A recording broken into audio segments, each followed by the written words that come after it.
Palestinian officials have criticized a U.S. assessment into the killing of veteran Al Jazeera journalist Shireen Abu Akleh.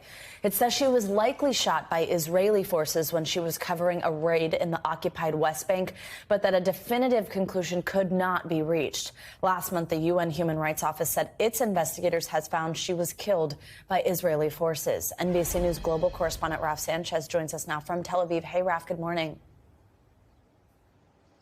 Savannah, good morning. It's now been nearly 2 months since Shireen Abu Akleh's killing. In that time, the U.S. hasn't done an investigation of its own, but the State Department says it has now seen enough evidence from both Israeli and Palestinian investigations to conclude that the fatal shot was likely fired by an Israeli soldier.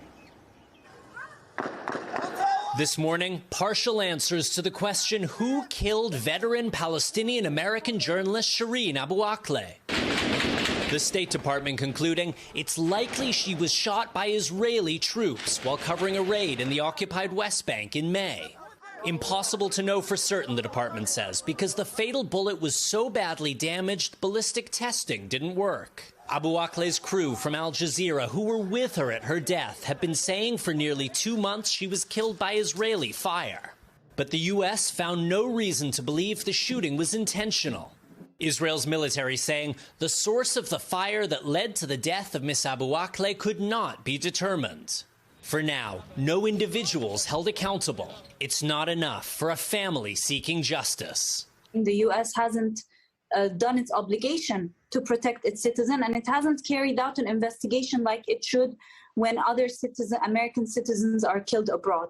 What would an independent investigation look like to you? Would you like to see the FBI involved, the UN? Yes, we would like for the FBI to investigate.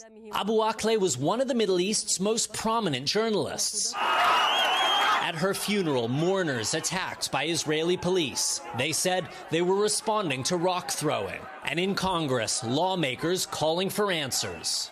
I do think there needs to be an objective investigation. President Biden heading to Israel next week, meeting a new Israeli prime minister just days into the job.